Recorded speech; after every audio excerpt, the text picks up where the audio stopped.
want to tell y'all about some upcoming tour dates before we get into this episode. This Saturday, I'll be in Seattle, Washington. May the 3rd, I'll be in Clearwater, Florida. May the 10th, I'll be in Detroit, Michigan. And May the 16th, I'll be in New Orleans, Louisiana. Also, just want to let y'all know I have a new song coming out tomorrow that a lot of y'all been asking about called Girlfriend Song. It's a silly song.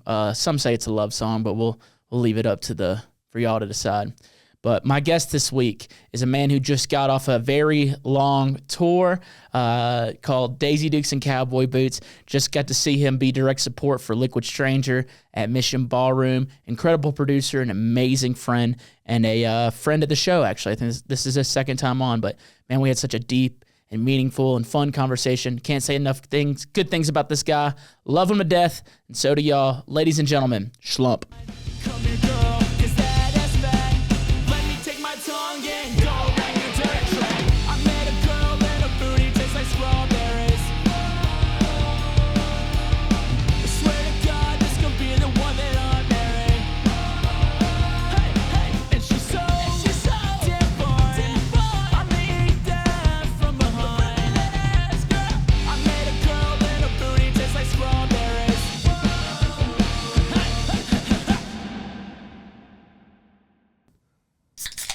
Yeah, baby. Cheers, baby. Cheers, dude. Happy Easter, and cheers, Kyle. Cheers, buddy. Cheers, Kyle. He's drinking. He fucking failed. He failed. Mike, you don't know this, but he, was going to do the whole year sober, and he caved last night. It's your fault, actually. It's actually your fault. Good bad influence. Yeah, it's actually your Nice. fault, dude. They watched your set, and they were like, dude, we need a beer. Yeah. They were like, we can't enjoy this sober. Yeah, we were having a good time. We're having a good time. I love vibing. that. I'm just destroying your life. Let's go. Destroying lives with bass music. No, we made it 4 months. That's enough. Dude, it's pretty impressive going 4 months without drinking. Yeah. That is impressive, yeah. It's been a while since I embraced the sober lifestyle. I did it right after tour. Right after tour? Yeah. That's probably good, yeah. And it wasn't even just like, I'm not drinking, I just didn't do it.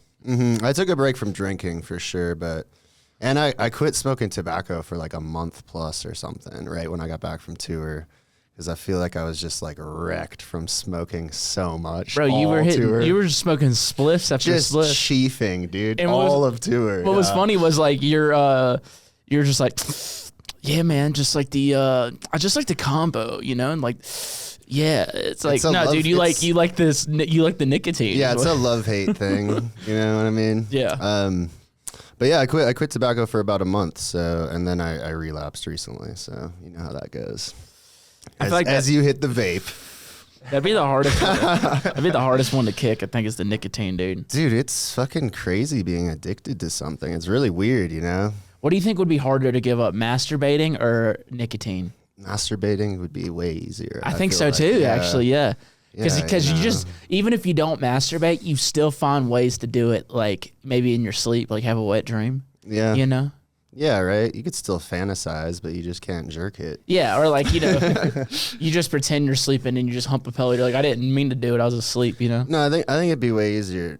Quitting nicotine is probably like the hardest like addiction or habit that I've had to try to break in my life. And Yeah. I've quit quite a few times, but it seems to always creep back. Yeah. Yeah. Because like I said, I kind of really do enjoy that combo, the weed tobacco combo. It's like a weird little alchemical mix. Gives you this like woo little rush in your head. Oh, and, yeah. Yeah. So Was it Martin that got you into it, or you get Martin into him? What was the? Martin is the first person I smoked one with and like appreciated a spliff. I don't know what it was. Maybe just his like vibe with it all. I was just like, okay, I can kind of vibe with this. He made it methodical somehow. I mean, growing up, I tried, smoking cigarettes with friends and shit. I just did not like it. I did not like tobacco.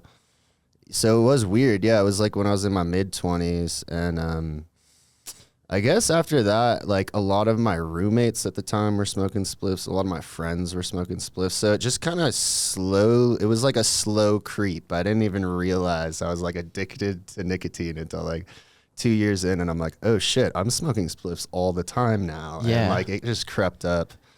And it still haunts me. I still like quit every once in a while, start again. So it's like that's somewhat of an internal battle, you could say.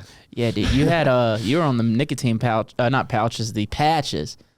when I saw you in Texas. Yeah, they actually work really well too.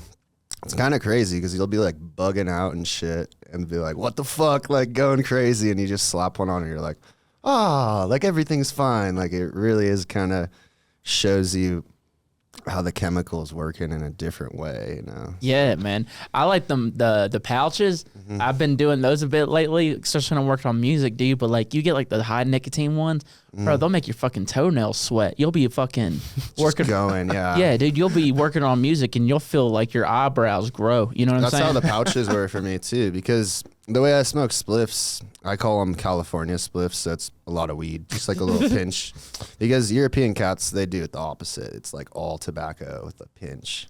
So, yeah, the amount of nicotine I was getting probably wasn't that much. But when I put the pouch on, I was like, holy shit, this thing is like making me crazy. I had to Hell like yeah. put it on for an hour and take it off and then put it on later. Yeah, they make your balls drop again, you know? You'll go through a second puberty. Straight up, yeah. Yeah, that'd suck if you had a second puberty, dude. Oh man, you just get more hairy and fucking- Acne again. Yeah, just more gross looking. Dude, remember how horny you were when you hit puberty? Dude, you just do it again when you're 50, which don't sound too bad, actually, because now it sounds pretty good. Be like a second wind. Yeah, exactly. Extra testosterone, extra like, amp.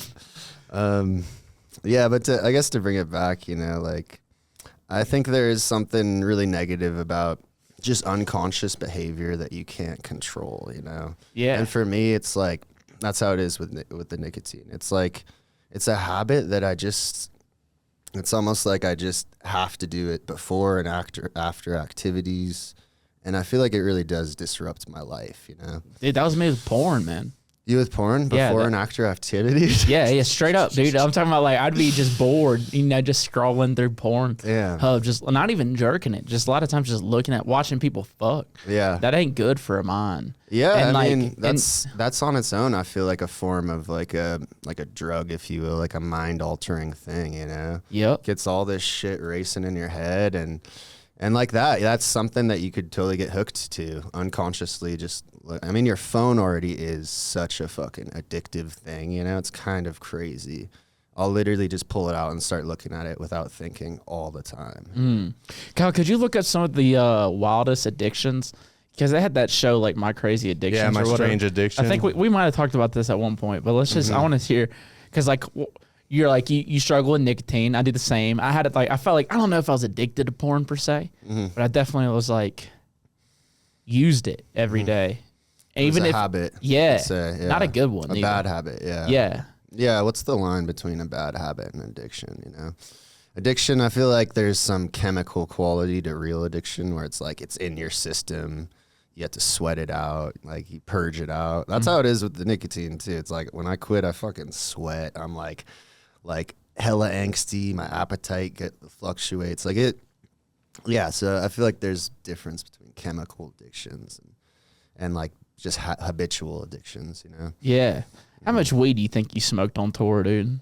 Oh, a lot. Man, how much do Definitely, you- I went through probably like a quarter pound or so, you know, myself. Yeah. You know, so I wonder how much weed was with smoked. everyone. I know we smoked like about a pound at least, all of us. That's you so know? crazy. All of y'all, man, fuck. Well, there's like a lot of us burning every day too. And like on a tour, there is a lot of kind of sitting around, you know what I mean? Especially on those bus tours, you know? Yeah. There's a lot of time where you're just kind of sitting around putzing. And for me, that's when I'm the worst with smoking, is when I don't have shit to do. Actually, like one of the really easy things one of the things that helps me a lot is like doing activities and shit. You know, if I stay busy, it's a lot harder when you're just sitting around. Yeah. The idle hands are the devil's playground. Yeah, you know? dude. You gotta stay busy when you're doing that shit. And yeah, so that helps. And I feel like, you know, it's good to create positive habits, and I'm trying to be more conscious with my choices, my lifestyle, my everyday decisions moving forward. So tobacco is definitely something I'm trying to work on right now. Here we go. What we got here? Kyle, read some of these out to us.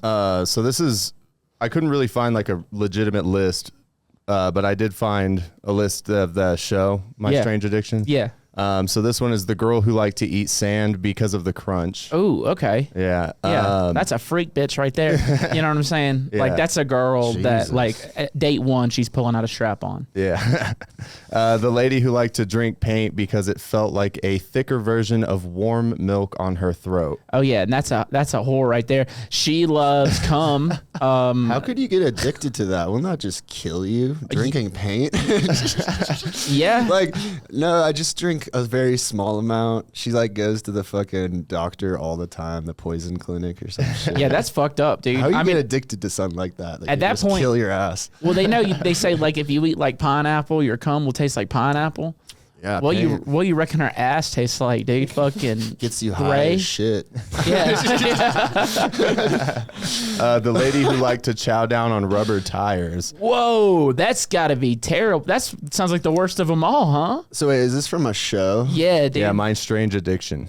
Okay, yeah. I remember that show, Intervention, back in the day. God, dude, That's that show's dark, and you watch it just for for enjoyment, and it's pretty terrible. Like it's a very entertaining show, but some are bad. I remember a strange one. It might have been that show, might have been another show just like this, but this chick was addicted to eating toilet paper. It was really fucking weird. She Wait, would Kyle, just bring that back up. Yeah, take that a was- sheet.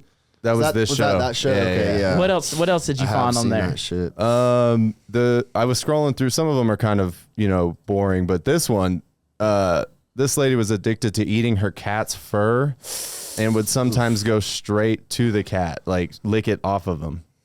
Yeah. Yeah, that's a bestiality. that's a vibes. mental issue right there. Bestiality vibes. Yeah, The guy who ate glass. that's a pretty metal. yeah, That's the coolest one of Be them a all. front man for a Eating metal glass. Yeah. Yeah. That's like some David Blaine type activity. I guess some family members who smoke glass. So This one says the woman who was addicted to the smell of gasoline. I'm like, that's just an addiction. oh yeah, we used to do that when we were younger, man. Try to get high. Yeah, huffing gas. What Yeah. paints, man? You go like into my dad's barn. He had some like really fucking good paints. Yeah, this And you guy, get high as hell. the guy who ate plastic bags. Yeah. Damn, dude. I guess when you show me all this, The woman Puts who in was perspective. addicted to dirty diapers. dirty diapers. Yeah. Yeah. I guess there are much worse addictions than nicotine. Coming to realize, Yeah, dude, porn- looking at all these. Yeah, these people watch porn. I You know, get don't addicted. got it too bad. yeah, Dirty yeah porn diapers. addiction sounds pretty I sick. imagine that could cause some serious problems. You're addicted to dirty diapers. Yeah, dude, she must be getting high. No one wants to hang around your ass. You smell like dirty diapers. Yeah, that's rough. That's rough. That's wild. So yeah, nicotine ain't all that bad, dude. Fuck it. Yeah, it isn't. Yeah. right. Man, I wanted to ask you if you saw the shit with Dead Mouse last night. What happened with Deadmau5 last night? Kyle You pulled didn't this up see too. this? I think I saw Oh my something. Fucking God. I Did he was get cut off or dying. something? What happened? He is like blackout drunk at Coachella. I guess he's doing a back-to-back with Zoo. And yeah, there's footage of him just like on the mic, just belligerently drunk, and like he falls over a few times. He basically like passes out on the decks, and What? they literally had to like drag him off the stage, yeah, and cut the music. I don't even know if this was a joke because it sounded like someone was like making this as a joke, but on the video I watched, the dude got on the mic and was like, "All right, that's it, guys, we're done. Like, bye," you know. And I was like, "Oh my God!" But Whoa. To do- it's pretty wild. Yeah, the footage of it. If you haven't seen it, like, I'm totally not doing justice, but he's like clearly just fucked up. Kyle will It's find the kind of video. hilarious, right. dude, Yeah. that's fucked up. To make it to the pinnacle of a Coachella. Yeah, let's see this, Kyle. Let's watch this video. How long is this video right here? This is a minute long. All right, turn the volume on. All right. I've apologized. Yeah, you'll see the clips if you're just online today. But Yeah, it's that's- fucking hilarious, but also like, whoa, man, it's kinda sad. Yeah, It's kind of sad, man. Especially like because you think about like a Coachella, right? That's a hard gig to get for a lot of us bass music guys. totally. They don't book a lot of those guys. And then you finally get it. And it's a Deadmau5 person. Obviously, this isn't bass music, but I'm trying to like put ourselves in those shoes. You know what I'm saying? And we work all this years and years to reach the pinnacle of basically like a glorified glamour festival. Yeah, fully. That's like top of the pyramid too. Yeah, it really is. So I don't know. For me, I thought it was kind of cool. I'm like, hell yeah, bro. I guess you're. Fucking live your life, dude. Have some fun. Like, yeah. You know what? You're changing my mind on it, dude. The videos are hilarious too. He's like, thank you guys. Zoo, he is the fucking man. He's like just wasted. And yeah, it gave me a little more respect for Deadmau5. I'm kind of a Deadmau5 fan now. Honestly, Fuck I'm yeah, like, dude. shouts out Deadmau5. That's pretty punk rock now that you mentioned it, dude. You kind of flipped me, dude. Fuck Coachella, I'm gonna get drunk and Yeah, it is kind of like, it is yeah. kind of punk rock as fuck now that you mentioned it, I man. thought it was funny. It gave me a good laugh and like it made me think. I was like, I don't think I've ever been that wasted at a set. So, you know, at least I'm doing that with my life. Yeah, but we've all been there where we've been a little too drunk on the stage and got off and we're like, oh, dude, I hope I didn't make an ass of myself. Yeah, right. Definitely. Fuck, man. But to do it at Coachella. To black out too on stage would be scary. I feel like you would just do some horrendous shit and just be so embarrassed, you know? I've been there, man. Yeah.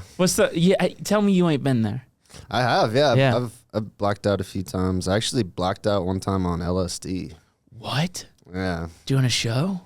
I could tell you about it. It was Please. actually crazy as hell, dude. I got literally caught in like a time loop after it too. So I relived this one scenario probably like a dozen times. Yeah, it was fucking insane, mental. Yeah. But there was like a chunk of the night where it was just like black. I don't even know. And you did fine on stage? I wasn't performing. Oh, got Yeah, you. This is like when I was like 19 or something. Yeah, and just experimenting and just being a young, reckless kid, you know? Hell yeah. But it's a funny story. I was at this spot and it was like a very interesting place. It's in the Santa Cruz Mountains. It's called Lupin Lodge. And it's it used to be this place where they would throw almost like one night festival party type things. So there'd be like a few little stages and a bunch of like land. People would bring tents, camp out. A lot of people would take psychedelics and shit like that. Hell yeah, sounds like And a good time. yeah, it was really cool, especially being like 19. Like I couldn't go to clubs, but this would be like 18 plus party. And we'd go there and like eat some Molly and stay up all night listening to dubstep and I had a lot of good times there, you know, because it kind of provided this environment that was way more than just like a club. You know, there's property to explore. They even had like, it was a weird place because it was like a commune of like rednecks and crazy hippies. And they had like a big kind of room that had a kitchen and a bar and they would like rent it out kind of shit. So it'd be a weird kind of crew of kids like misfits and young ravers that would show up. And there'd be all these weird, like, alcoholic redneck people on the property. Just like, hey, what the fuck are you kids doing? Probably You know? just having a blast, dude. Yeah. Rednecks are a blast to party with. And, like, crazy hippies and just weirdos. And, yeah, so that's the setting of this acid trip. And I was, like, 19, and it was with one of my buddies, and he gave me the acid, and it was probably, like, way too much. It was, like, 5 hits or something. You know what I Jesus. mean? Like, just young and, like, whatever, dude. Like, I've done 1 hit. I've done 2. Let's go. you Yeah, let's know? go all the way. And I just remember being so high and in this yurt and like they're just blasting dubstep or like heavy electronic music. And I'm just like, oh my God, I'm like bugging out. I'm like, I can't handle this. This is like way too much stimulation. So I like go out and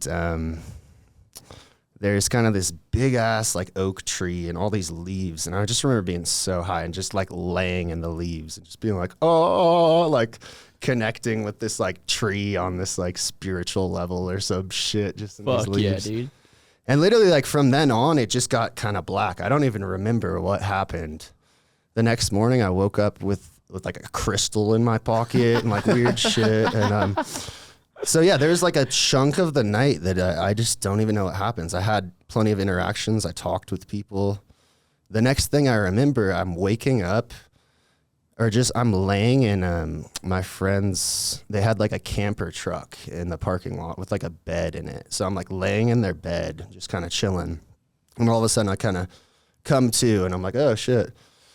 And this is where it gets crazy. Yeah. So I come out of the camper shell and I stumble on this like scene and it's like 3 of my friends and one of them had just bought this like really sick, huge bong, you know, giant glass bong. Of course, he brings it to this party, and my other homie breaks it. So they're there like yelling at each other, like, "What the fuck, man? Like, you broke my bong!" Like all pissed. And two of my other friends are like there. They're just like spun out, like like being crazy. I come out of the truck, and I'm just like disoriented, like what? You know, like what is going on? Like they broke the bong. They're all arguing. It's kind of hectic. And I think it's funny. Yeah, You come out there, hectic you're like, as fuck. I'm like kind of just waking up feeling like, what is going on? Wait, here? what happened? The Like, bong broke? What happened? Like I don't even remember like taking acid or anything. And then all of a sudden, like scenario's going on, and then boom, I'm back in the bed of the truck, like with my face in the pillow and shit. And I like have no memory of what just happened. I get up, I stumble out of the car, same shit. The bong's broken. They're yelling at each other. My other friends are over here. And then like a moment later, it goes a little bit further this time. And then I realize, I'm like, oh shit, I've been here before. And then it's like, boom, I'm back in the camper, fucking head in the pillow. oh my God, groundhog Dude, rave. It happened over and over. Like I don't even know how many times, but a bunch of fucking times. And the segments started getting a little bit longer, where I'd like live that moment a little longer, and then boom, I'd be back in the camper. The question is, did you actually live that moment? I think it was just like a crazy psychedelic like head loop. I actually did live that moment, but I got to experience it like tons of times over and over in some weird mind loop. I don't know the explanation, but it kept happening. And the amount of time that experience would get a little bit longer before I realized like, oh shit, I've been here before. And it was kind of weird because as soon as I would have that realization, like, oh, I've been here before, like, boom, back in the camper, head in the ground. Like, huh? Like, what? Confused. Dude, it was crazy, but that happened a bunch of times. That was like me coming out of that period of just not remembering. So That's fucking weird, dude. weird, right? Psychedelics Honestly, are so fucking weird. when I man. think about it, I'm like, how? Like, what explanation is there for that? I know I lived that moment. I know that bong got broken. I know that whole situation happened. Talk with my friends after. They're like, yeah, you were in the camper shell. And you were like, my friend actually told me this. He said, you were in the camper shell and you had your hands on your face like this. And you were like, it's happening again, man. Oh no. I was like, really, dude? Holy shit. That's so funny, man. Yeah. Dude, all right, to get fucking weird with it, you think maybe psychedelics is like a different dimension or like a portal into seeing yourself in other timelines or other dimensions. And so maybe you were just somehow connected to yourself in a different timeline Totally. to where that shit just keeps happening and happening, but it's just different timelines. Different timelines, yeah, totally. Or like that moment's happening and you're getting to like re-experience it over and over because of some weird chemical gateway that it opens or whatever. You know, it does. Psychedelics do a lot of mysterious, weird shit that's unexplainable. I know, dude. I wish they would research it more. I There's hate like that like a weird, I think, kind of opening you up to things that are beyond kind of your normal senses and normal perceptions. And I think that could be part of it. You know, there's clairvoyant motherfuckers out there that can like predict shit. There's people I think that are tapped into that, like that realm already. They don't need to take a drug to get there. But I think that's one of the things they can do. I think they can like kind of open you up to bigger perceptions, to more like subtle things that are going on that we're not aware of. So it's like, I hear stories of like ayahuasca shamans who have done it like 100+ times, and they're pretty tapped into like this spiritual dimension, and they can kind of look at a person and tell like they're holding pain or what they're holding or what they're seeking. And it's like, just because they're kind of tapped into that world a little bit through psychedelics in a weird fucking way. It's Through so crazy. psychedelics, yeah, I think some people are just naturally kind of born that way, you know? It's the way their mind works, the way that their, you know, inner engineering is all set up, you know? Psychedelics a fucking weird thing. They're dude. so weird, It's- yeah. I've had kind of some of my most eye-opening and like, I don't know what to call it, kind of jaw-dropping awe moments of my life. A lot of them have been psychedelically induced. Yeah. Same, dude. I don't think I'd be doing what I'm doing today if it wasn't for psychedelics. It was What just was like a that? realization. It was just kind of like, dude, I'm gonna take this music shit serious. I'm gonna do that. I was like, because I was always doing music, but I was like, oh, there's no way I can make a living or make it doing music. I lived in Mississippi. I hadn't seen anybody do it. And one night I was on an acid trip. I was like, nah, dude, fuck that. I'm going to go do it. Yeah. And I did. And I fucking set out to do it after that acid trip. I was just felt so like, Damn, really? yeah, like awake What and was motivated. your first experience with psychedelics? Oh, man, I was I feel probably like a lot of people, it's mushrooms. They take Mine was mushrooms. LSD. LSD? Yeah, mine was LSD, man. Fucking me and my buddies are like 15, 16. Okay, cool. Fucking running around the neighborhood. You know what I'm saying? Really? Like, Wow. yeah, it was How did that come to you? Did your buddy acquire it, or was Yep. it like and he was just like, "Yo, bro, you want to try some acid?" Yeah, straight up, dude. He's like, dude, I Nice. know where to get some acid. I was like, let's do it. All week. You're talking about you're at school all week. Can't wait for the weekend because you're like, I'm going to do acid for the first time. Yeah. What was your first experience like, dude? My first mushroom trip is really funny, actually. It was like one of my buddies I was with. We gave like my older brother's friend, this total like punk kid. It was just total douchebag, but you know, we looked up to him in a weird way. Yep. Like, oh, this dude's cool. You know, he's gonna get us mushrooms. So we gave him some money, got us some mushrooms, and we like took right after my parents like went to sleep, and we just stayed up all night. We like snuck out and went to this park. I just remember us like swinging on the swings and just being like, whoa, you know, and there were like these older kids around. We were only like 13 or 14, super young. There were these older kids around, and we were being like so, I don't know, expressive and like talking to them and just weirding them out. And I just remember like asking them some question, and I could just like see that they were just kind of like shy and timid, and like, it was just kind of weird because I was like 3 or 4 years younger than them, just like hella like all up in their shit. What's up, guys? Like, dude, we're on mushrooms. This shit is sick. We're swinging. And they're all just like, whoa, kid, what the fuck's going on with you? We're going to walk over here. Yeah, fucking 13-year-old. 13-year-old just spun. Yeah, dude. And then I remember chilling with my buddy, and it's getting late. It's probably like 4 a.m. at this point. And I just remember being like, oh shit, like we got to go back to the house.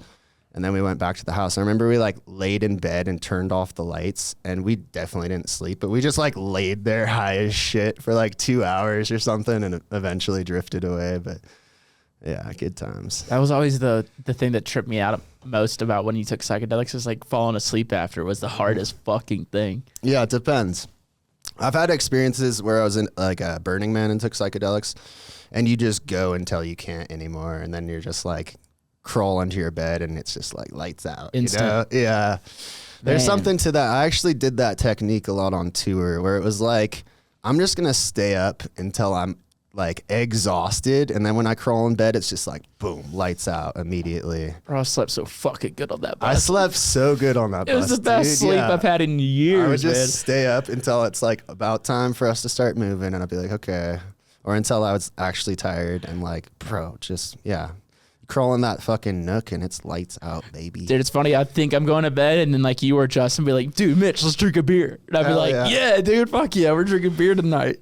Hell yeah. Stayed up till the sun comes up, son. Playing lots of video games. Yeah, it's good times. I actually downloaded Madden. I downloaded UFC. So the two are like, it kind of rubbed off on me. I felt like a bully when it came to Madden, dude. Hey, I got your ass one You time, did, man. bro. On your fucking birthday, too. I was like, I'm going to smoke his ass on his birthday. Bro, I was 1 yard and I away. could tell you were like, oh. I was like, yes. But I was trying to be also, cool. no, yeah. I was trying to be cool. Like, it was bound to goddamn- happen. Yeah, no, I heard it was like a team effort. They all smoked you one time too. Yeah, yeah. But you were like undefeated. It was kind of like getting to the point where it's like, dude, no one even wants to play Madden. Mitch just fucks us up, dude. And he like knows all the shit and be like, why the fuck didn't you do that, stupid? You should have got the pick. And we're just like, oh, goddamn, we do not know football. Bro, like it's all out blitz, dude. Throw the check down. Fucking That was a stupid play, bro. all out blitz, dude. Throw it long. Throw it quick. Yeah, I just know the fucking sport too much, man. I thought about it, dude. In another life, I might have been a coach, man. Are you pumped on this new football league? Yeah, I've been watching the shit out of it. What's it called again? UFL. UFL. Yeah, dude, we're Sick, watching the dude. shit out of it, man. Nice, dude. I want it to do good so bad. Is it doing good? People supporting? Depends on like some cities, like St. Louis will get like 30,000 people at a game, and then like you go to Birmingham, they get like 2,000 people. I feel like it takes time for something like that to build too, you know? Mm-hmm. There's going to probably be some people that are like super against it off top because they're all just, you know, NFL people, but give it some time, you know? Mm-hmm. Should grow. What do you miss most about the bus, brother? What I miss most about the bus? Mike, dude. I miss cheery old Mike, dude. Our driver. Our driver. Yeah, no, what do I miss? I miss just hanging out with y'all. That was a lot of fun. Mm-hmm. Yeah. And there's a camaraderie that comes with a bus tour like that I think you don't get a lot of other places. I feel like you get it in like battle or like some weird shit where you're stationed with some people for like an amount of time and you have a task at hand. Like this camaraderie grows. I feel like that's what happens on a bus tour. Because a lot of touring, you're just chilling in hotels. You go to the venue and you're out.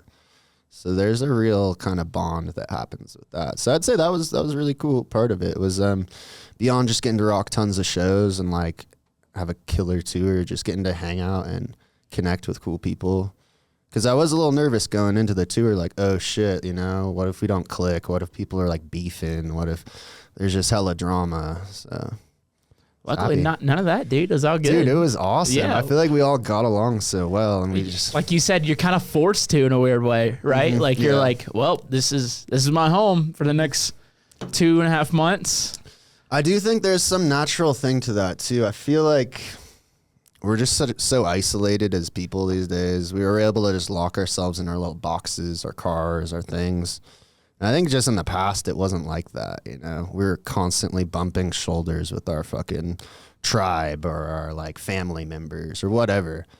Nowadays, it's easy to just like, you can just lock yourself in a room and stare at a screen, you know? Yeah, I do So it too much. Dude, yeah, and that's what I do a lot when I'm touring by myself, just chilling in a hotel room, watching something. So I'd say that was one of my favorite parts, was like, it wasn't really boring, you know? There was definitely moments where we're just sitting around, but it was entertaining just getting to have people around and socialize and walk around. See, that was really fun too, just being like central, parked right at the venue, just being able to walk around town, go get coffee in the morning. Mm-hmm. Yeah, there's something to be said, man. Those bus tours, motherfuckers know what they're doing, man. They know why they've been doing them for a minute. Yeah. Because they're fucking awesome. Yeah. Yeah. What was your favorite memory? My favorite memory? Like when you think like your favorite moment of tour? It was probably seeing Smith get so rowdy at this one after party, because he's just such a like calm and chill dude, and he's usually so like like soft spoken. And oh, thank you, yes. Just to see him like, because his music is so ratchet and like hood, and just to see that animal come out of him was pretty fun. Yeah, his mom came up to me. His mom came up to me and thanked me because she was like, he told me he was drinking with y'all.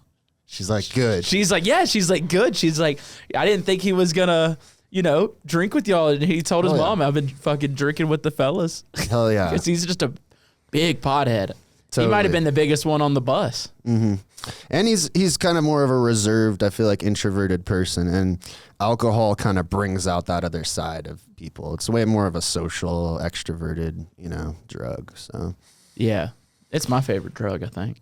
yeah, alcohol's cool. I don't know what a favorite drug is. You know?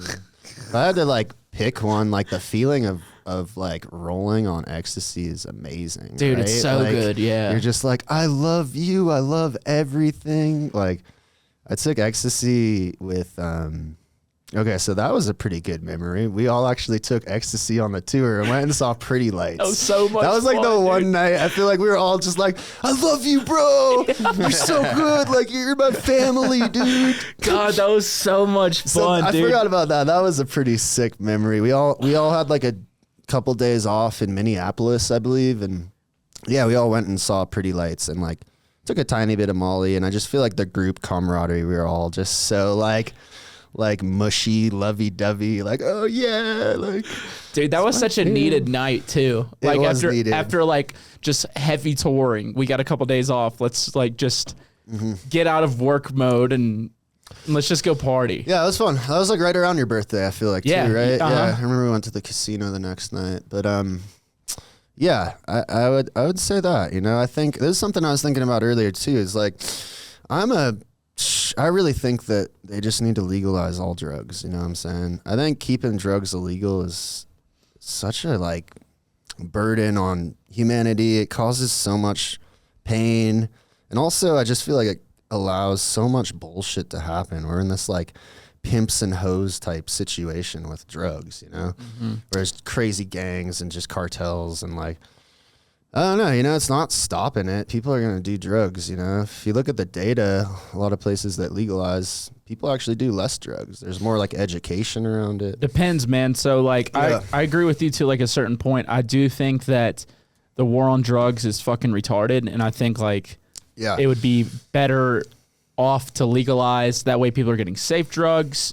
Think of all the also, money, yeah. too. Also, Yeah. you can tax it, but also like I like that idea, but you have to have other things that are involved with it, right? So you have to have better facilities, better rehabilitation programs. Like Totally. you have to have more education. So like a place or like, what was it? Toronto? No, Vancouver maybe, where they like just legalized drugs, but like they didn't add any of those extra fail safes, like more rehabilitation centers, more, you know, education, you know, ways to do safe drugs. They're just like, yeah, you can Totally. do drugs, and then like people are just doing. They just legalize. They just and or I think a lot of what that is decriminalization Yeah. too, which I think is very different. Like when I say legalization, I mean like you could go buy drugs at the store. It's getting taxed. Like it's a legitimate part of commerce in the marketplace. Not just like, oh, decriminalize it. You know, drug dealers just do your thing, whatever. Mm-hmm.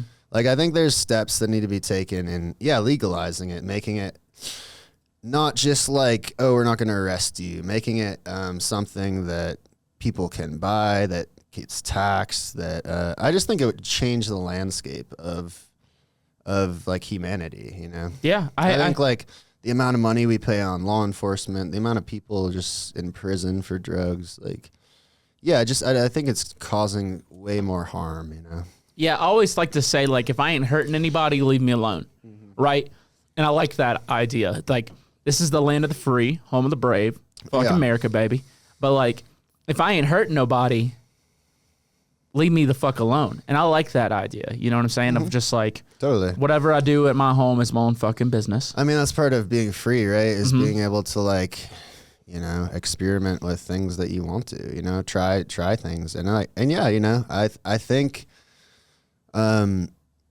it's just kind of part of humanity that we like to pretend like we can just erase. Like, oh yeah, we can just say no. Oh yeah, people are just going to stop. But people have always been doing drugs. People have always been drinking. It's just part of like who we are. We like to experiment. We're explorers. It's also part of, like, some things, cultures. Some cultures, yeah, too. Yeah. So it's like, I don't know. I feel like there's such a negative stigma around it, and even around the word drug, that I just feel like, you know, we need to move past that. And I think, you know, for me, I know countless people have died from fentanyl. Like, that's real shit. It's not like going away. And one thing that could fix that was legalizing drugs, having safe chemicals for people to get, you know? Yeah. It's crazy how many people I know have died from fentanyl that was like, that wasn't what they were trying to get, you know? Yeah. Kyle, can we look up, have more people died from fentanyl or have more people died from pharmaceuticals? Because that's a good fucking, Yeah. like, because you'll have, they're like, you can't do this drug, but let me prescribe you this that you're going to get hooked on, and that way we can make a lot of money. I have like very fucking little faith in the healthcare system, dude. I went to the doctor to try to get help to go to sleep, and they Yeah. wanted to put me on SSRIs or opioids before they actually gave me something. Yeah. They're like, there is a medication, but before you do that, we have to try this SSRI or opioids. I'm like, I'm not depressed. Yeah. I've watched a family member ruin their lives from opioids. I'm not doing that. So like, I'm not. Damn. Yeah. So like, that's a fucking weird thing. I always get weird suggestions from doctors. Like, I literally went in for allergies, you know? And then they did this test on me, and then all of a sudden they're like, you have asthma also. And I'm like, do I? I've never had trouble breathing, you know? But they're like, you need an inhaler, and you have to take this, or we can't give you your allergy like shots. And That's I'm like, so weird. what? So, and then I look into it, and it's like, if you take inhalers all the time when you don't need them, it like fucks up your lung capacity. Like, it's not good to take it if you don't need it. Yeah. And I'm like, what? So now you want me to just take this and make a new problem so that you can fix my allergies, and then I'll have like a breathing problem? Yeah. It just didn't make any sense. So I like just opted out. I was like, whatever, you know, I guess I'll just get some allergy medicine. And, you know, I don't get them that bad, but every once in a while it fucks me up. Yeah. It's weird because it's like, we're sitting here questioning doctors, and like, there's people who will be like, oh, these people are fucking crazy. Like, listen to your doctors. I'm like, we've lost trust Yeah. We've lost trust. If someone's depressed, they never say, you need to exercise and get outside more. I bet you'll be happier if you exercise, go lift weights. They're like, nope, here's these SSRIs. Totally. Let's get these, let's fuck with your hormones. I've had very different experiences too, because I've had positive experiences with doctors too. But I find that because it is a business, some doctors treat it like that, and they just want to rush you in and out. They look at it as like time is money. Like they don't actually address like.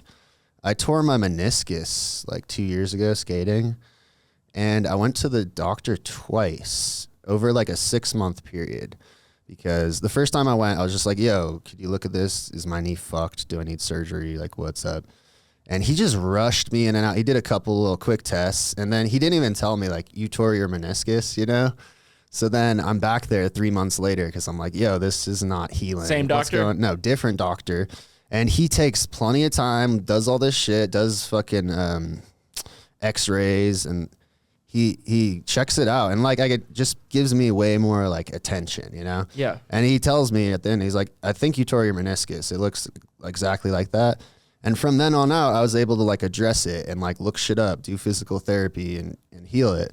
But there was like a 3 or 4 month period where I was just like, okay, I think it's going to get better. You know, doctor said nothing was wrong. And, and then, yeah, I'm back there. So I've had definitely mixed experiences, you know, and I feel like, you know, having the dollar bill associated with healthcare, you know, obviously people have to make money, but I think it has huge negative consequences in the type of care that you get. You know? Absolutely. Because some doctors are able to look past that. They're able to see you as a person, look at take time with you. But some of them are just like, oh, you don't need your foot amputated. You're fine. Get the fuck out of here kind of vibe, you know? Yeah. What is it called? The Hippocratic Oath? You know, some of them take it serious. Some of them don't. I don't even know the meaning of the Hippocratic Oath. Maybe Kyle can look that up. But Kyle, what'd you find, buddy? Yeah, so it says since 2016, more people have died from fentanyl overdoses than prescription opioid. That was a study done in 2022. Okay. That's very believable. Yeah, it is believable. I mean, it's all tragic, whichever side you go on, dude. Fucking, that shit's affected my family, and you know people that it's affected too. Yeah. So, Yeah, it's crazy. fucking wild.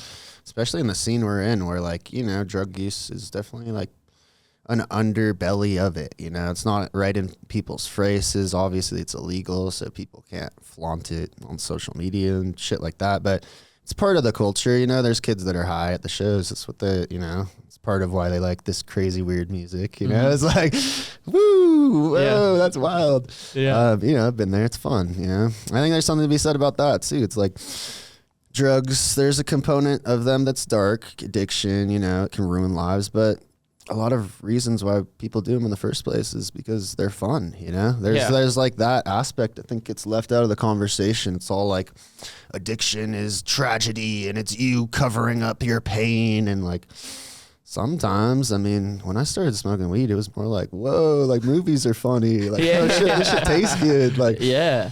I don't know, it can grow into dark stuff. Yeah, you usually don't take MDMA because you're trying to hide pain. You're like, I'm trying to have fun tonight. Like, I feel like a lot of, you know, sobriety people kind of preach this just negative rhetoric, and I'm not saying that shit doesn't exist. I have friends who ruined their lives from drugs, you know. I have like an old friend of mine that's on the street, like disorientated to this day. Just like, it's crazy because I actually live in like, for the past 2 years, I've been living in the kind of small town an hour north of San Francisco that I grew up in, or the area. And it's weird because it's, you know, like for 10 years, I was in the Bay Area, kind of bigger cities, mingling with kind of a whole new crowd, immersing myself in the music scene.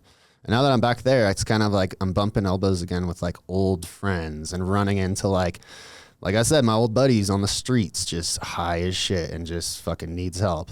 Dang. And it's wild. Yeah, it's wild because the weird like mix of my old friends in this town, it's all like they either have fucking kids and a family and that's just their life now, or they're like want to hang out all the time and do drugs and are just up to no good. And you're just like, dude, I don't want to hang out with your ass. Like, I'm sorry, but I'm busy. I'm trying to make music, dude. Call you all the time. Yeah, so it's weird. And I do feel like a little bit of pull right now to like immerse myself in more of a a place that has more like of a culture that I vibe with, you know? Because where I'm at, it's chill. It's super chill, but it's a lot more like family kind of, like raise your family and kids kind of vibe. You know? Yeah, you should move your ass to Denver, dude.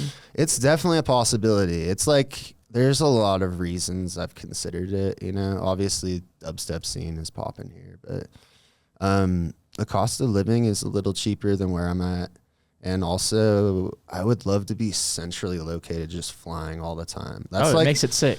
it's one of the hardest things of being in California is having this job where I have to go to the East Coast all the time because the time change is rough, but also it's so far from a lot of the markets I play. And I spend a lot of time traveling just because of where I live. Yeah. Yeah, dude, move to Denver. It's nice. It's definitely a thought. You're like a And 2-hour flight to anywhere in the country. straight up. Yeah. Yeah. And me and Sonia is my girlfriend of like 10 years. We've been living together since like the pandemic we moved in. So we're both kind of feeling the same thing. Like it's really comfy, really chill where we are, but we kind of are yearning for like a little more just like connectivity with community and adventure friends. too. Yeah. And more like happening stuff with young people because where I'm at, it's a lot more just like families and I think Denver's like the youngest city in the country. Kyle, you can fact check me on that. But did you find what the Hippocratic Oath meant? Yeah, I have a copy of it. I can read it. Actually, Please.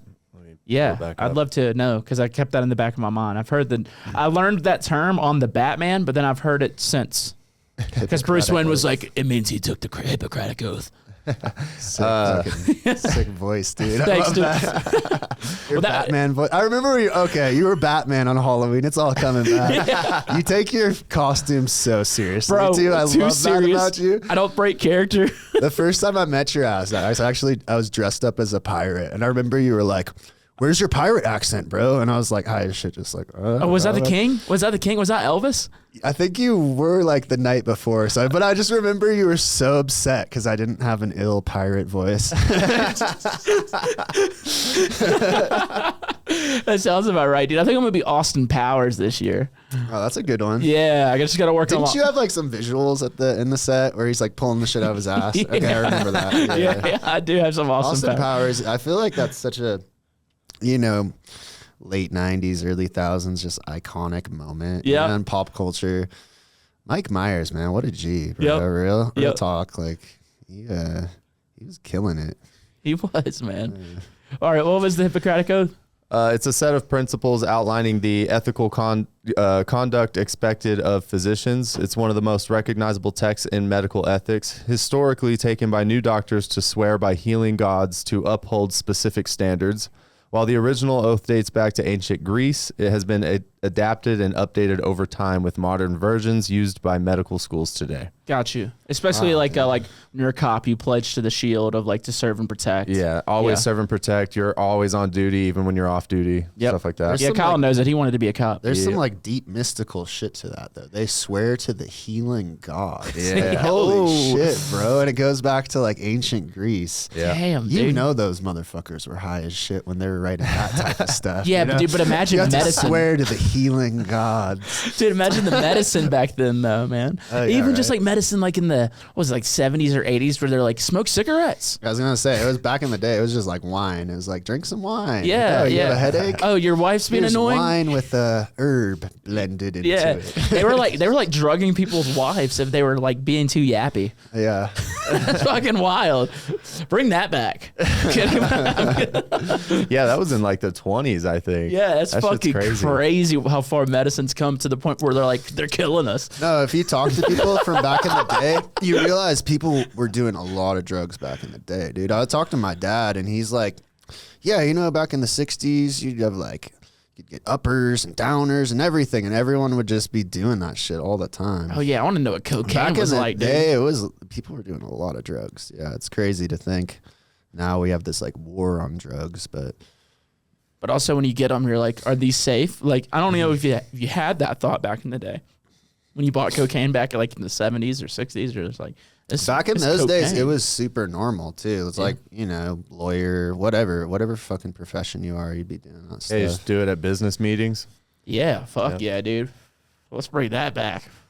Dude, let's make this podcast interesting. Let's start doing cocaine. I actually haven't done cocaine in a long time. Yeah, I know, man. It's been a long time too. It's not my thing, yeah. No, it's When not. I was in my like early 20s, I had a little phase where I did some blow, you know. Yeah. It's kind of right when I was starting to DJ. I would always go down to this party in Oakland. It's called Wormhole Wednesday. I've heard of it. Yeah, and I'd play that, or I wouldn't play it. A lot of times I'd just hang out with all the friends. And then there was this dude who would pull up every Wednesday, and he had like a party bus with PKs in it, like PK speakers, Yeah. and a DJ decks. And he would just, pull it up to some fucking warehouse district where there's no houses and shit, and we would just like play music and do cocaine until like 6 a.m. and the sunrise would be coming, and we'd be like, what the fuck are we doing underneath this freeway pass in Oakland, like all the time. Yeah, so I had a little stint, but I came to realize that I'm not really like a upper type person, you know? You're a pretty chill feller. Gives me mad anxiety. Yeah. When I Oh, do yeah. coke. Yeah, it's not fun. Kyle, did I have you look something else up? For some reason, I thought you were looking something else up too.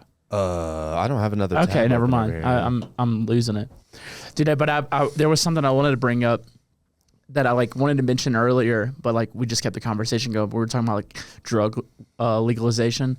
The one thing that like makes me not want to do it is like, so you remember when you were kids, you would steal alcohol from your parents, or like you're you know, you're in high school, you're like, oh yeah, we're gonna get drunk this weekend. Like that was just your goal, like somehow get beer. Totally. Like, and if say drugs were legalized, I'd be worried that that mindset for a young, like, I think there's something like beautiful about like you and your buddies when you're teenagers, like finding a way to get drunk. I feel like it's a rite of passage to like, Totally. in a weird way of like just growing up is doing stuff like that. Totally. I would just be worried about like kids instead of like them trying to figure out a way to get beer. Like, dude, we got to get some like really good crack.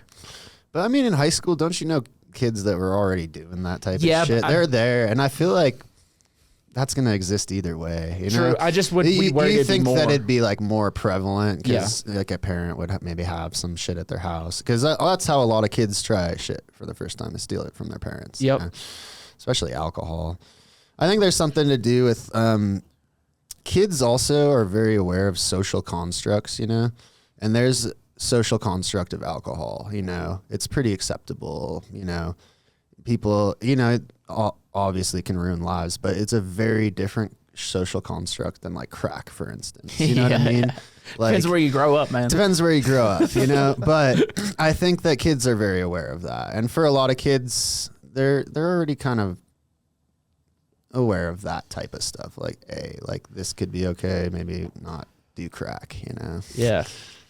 Smoke crack until you die. I also think that shit happens regardless. Because in high school, I knew plenty of kids that were going hard as fuck and just doing all that type of shit, you know? Yeah. But like I said, I would just be worried it'd be more. Be more, yeah. Yeah. Because I was like, yeah, you always had a buddy that like their parents had weed and they would sneak a little away and you'd be like, dude, I found my mom's weed. We got to smoke this or something like that. Until- Like, oh, dude, I found my dad's like cocaine. We got to try this. I'd just be a little bit more worried about that because I don't think that shit's, I don't know. You try to protect children as much as possible, but also give them the freedoms to like find themselves in the same way. And so, like, I feel like parents know, they're like, yeah, my son and his friends are probably going to find some way to get alcohol tonight and drink at their buddy's house. But, like, they know it, but they're kind of just like, as long as they're safe and at their house. I don't know. I just think that maybe it's like all parents kind of know it's in a weird way, like a rite of passage in a weird way. Yeah, I would just say I think more kids are aware of the extremes of drugs, too. You know, a lot of kids are more aware maybe that marijuana is a pretty mellow thing compared to something like heroin. I think it takes a pretty extreme person to seek something out like that on their own, you know? Yeah. To be like, yeah, I'm just going to go shoot up some heroin. Like, you got to have some edge going on in your life. You Yeah. know? And or it I doesn't guess really- just be hanging around some bad people. There's a lot of circumstances, yeah. But And it doesn't start. yeah, I've never tried heroin, never Yeah. tried crack, never tried meth. It never starts there. You never like, you know, it Unintentionally. starts with like you grabbing like a beer from your buddy. You never like, dude, hand me that needle. Yeah. That'd be fucking wild. Yeah, right? Yeah. Well, my dad was actually addicted to heroin for like 3 years. Yeah. Oh. Yeah, he got back from Vietnam and he got super like he was a big part of, I guess, like the anti-war movement in Vietnam. And after that kind of fizzled out. Wait, so he went to Vietnam? He has a crazy story, dude, where he literally like ate acid right before he went to Vietnam. Yeah. And then he literally, because his older brother was kind of smart and like became a lawyer and didn't go through the draft. He dodged it. And he was trying to get my dad to do it. So my dad went out and visited him in San Francisco, and he like ate acid and saw like psychedelic rock and just had his mind blown.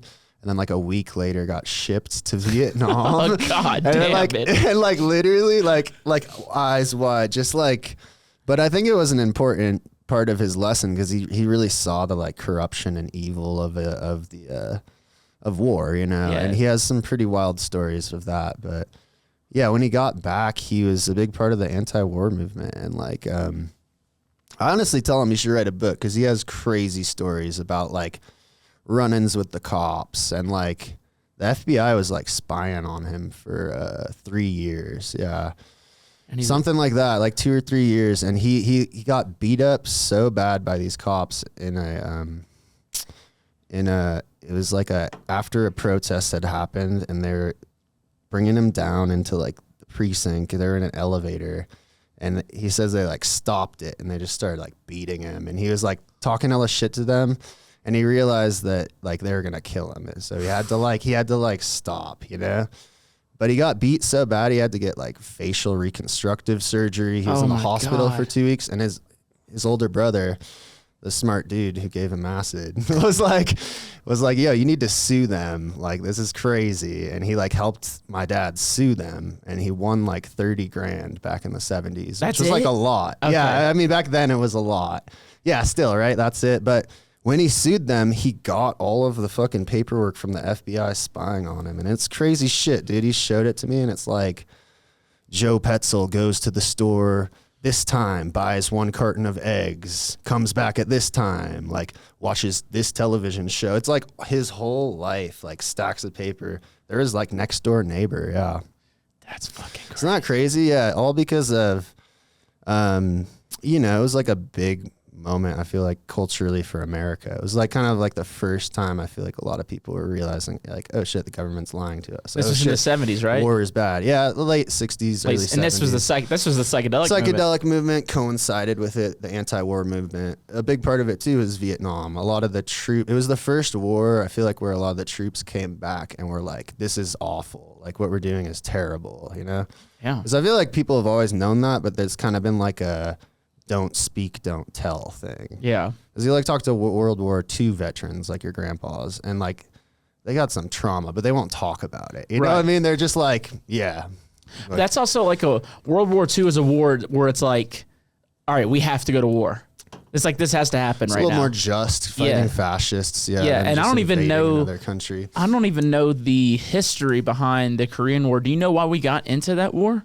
To Vietnam, I don't Vietnam. My bad. I don't know, but I know it was based on some total bullshit. Yeah, Kyle, Like, can you look it up? I want to know the history behind the Vietnam War, like why we got into this shit. I know it was like the threat of communism. That was the big part of it. It was like, oh, they're becoming a communist nation. They're gonna make China bigger. We have to make it a Christian nation. Yeah, I mean, democracy. That's almost right on point. The U.S. involvement in the Vietnam War stemmed from a combination of factors, primarily the Cold War fear of communism spread and the belief in the domino theory, which suggested that if one country fell to communism, its neighbors would soon follow. The U.S. also sought to support the anti-communist government in South Vietnam and prevent a communist takeover of the region.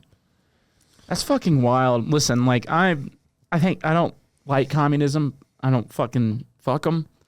But also, like, if a country wants to be communist, what the fuck do we have to do with that? Yeah, I think there's always ulterior motives in a lot of wars. I mean, we were talking about think- like a. I don't think they tell you right off top why they're there. They like to paint a picture. Oh, we need to do this. But I think there's always, I think a lot of it's money stuff usually. Yeah. It's like That's one thing. The dollar bill is like holier than God in this day and age. Like people do anything for fucking money. A lot of people don't even have morals when it comes to $100,000 or some shit. Oh yeah, I did some nasty things for $100,000. Yeah, it's like that's the day and age we live in, and it's like we like to paint this picture. Oh, we're doing this for morals. We're morally here bombing people to save the world. It's always money, man. Yeah, we're It's talking always about fucking money. like the healthcare system. It's like some of it's just for profit, get you in, get you out. It's like there's a lot of that with war too.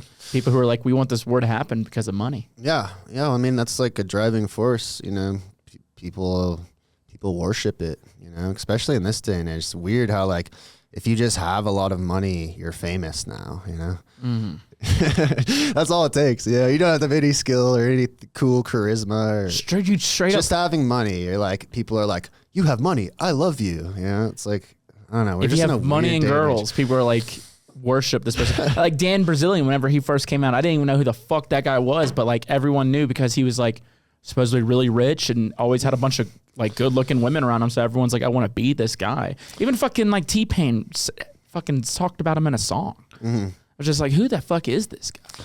Well, it And makes now sense, you know? he's crazy. I've seen some of the shit he says now. I'm like, dude, you're out of your mind. It's like we live in this ultra capitalist society, and I feel like it's just getting hyper, like more. It's just growing, you know. It's just like, especially generationally, with like where technology is driving us towards. I feel like, yeah, I feel like a lot of things get compromised because of the pursuit of wealth, you know. And you know, obviously, people want to be happy. People want to make a living.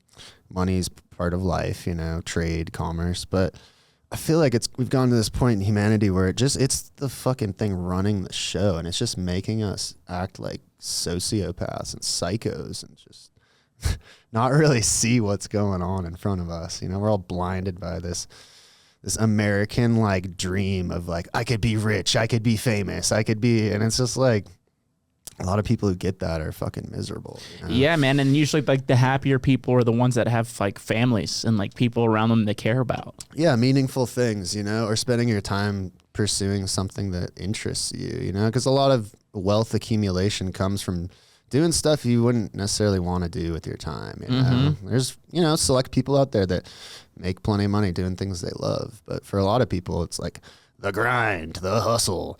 I gotta hustle hard. Motivational steps to making $1 million. You know, it's like we live in this total bullshit smoke and mirrors like facade these days. There's all these like people telling you how to make millions of dollars and get all these followers. And it's just like, dude, like what the fuck is the motive? Like what are we after at this point? You know? It reminds me of that montage they did on South Park. They're like, money, saving, money, sex with this girl while I'm making money, sex, money. You want to talk about addiction? Talk about that. Our pursuit of just money and bullshit, like admiration. You know, I just feel like that's such a weird thing these days, and is like social media and like the presence of like having attention on you. You know, so many kids say that like that's what they want. They want to be an influencer. They want, and that's like, I think it comes from this like weird need we have as kids. Maybe we didn't get enough attention from our parents or something, but we want eyes on us, you know?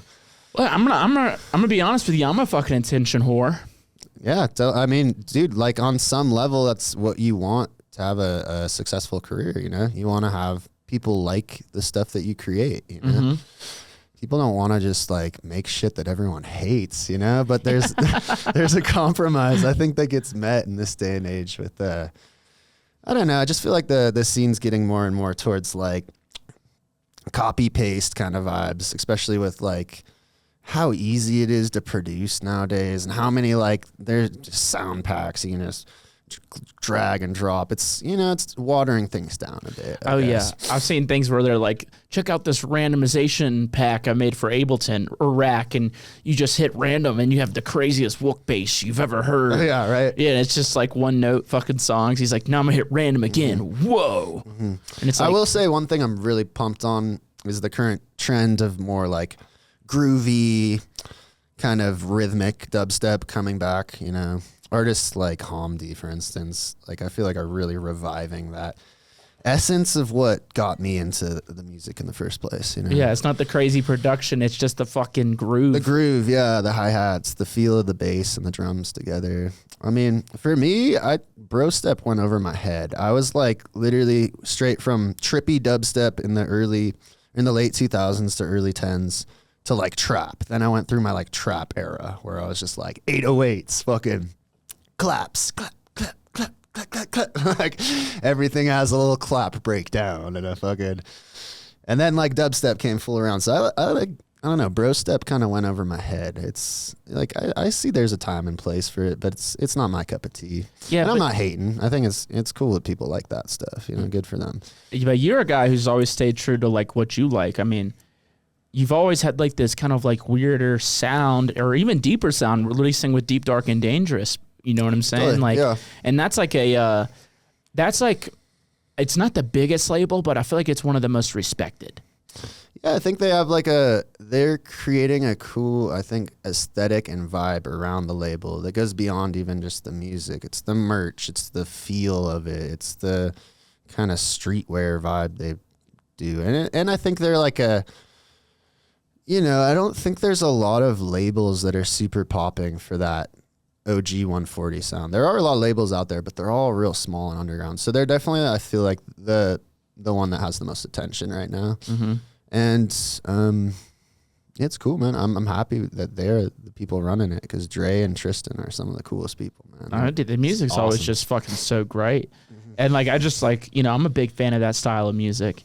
And I listen to like all the releases. I'm like, man, this is just, where do you find these motherfuckers? You know, it's just all still underground in a weird way, but in a cool way. Well, what I was getting into, there's a lot of watered down music. There's a lot of really talented motherfuckers these days too, And there's a weird correlation between, I don't know if you've seen this graph. I don't know the word from it, but it's basically like confidence of a beginner versus confidence of a pro, And when you're a beginner, your confidence is way higher than even you are a pro.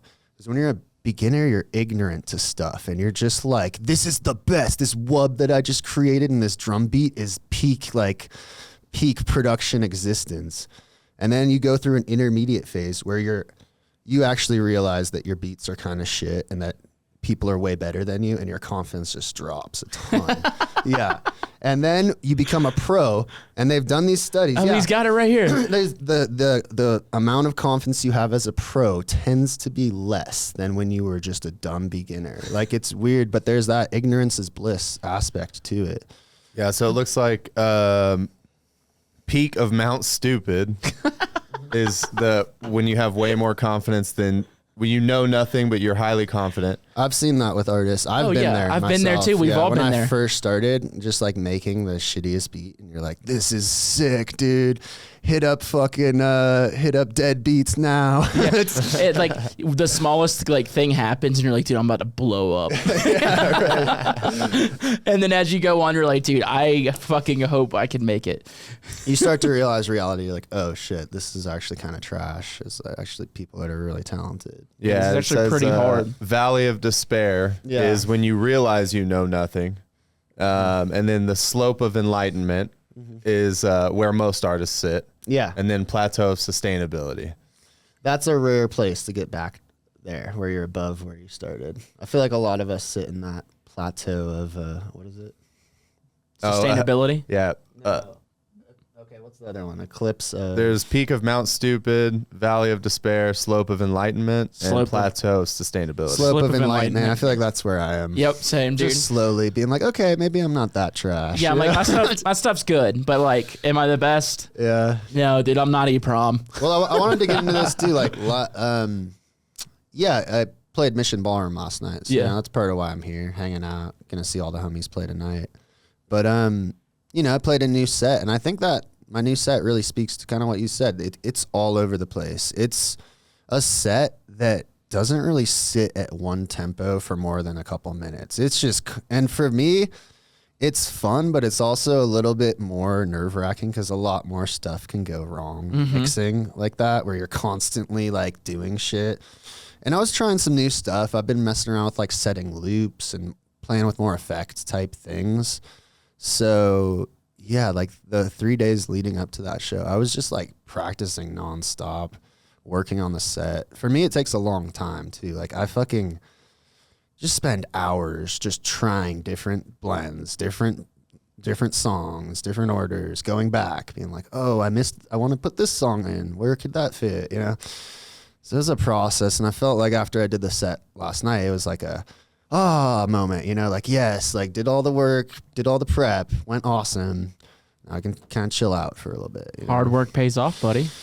Yeah, I mean, it can be kind of stressful sometimes in situations like that. Like Mission Ballroom is not something I take lightly. Performing for like 5,000 people, you can say whatever you want, but like, dude, you want to be prepared. Yeah, you don't wanna want to make a fool of yourself up there on front of. And there are some nerves coming into a set like that. Yeah.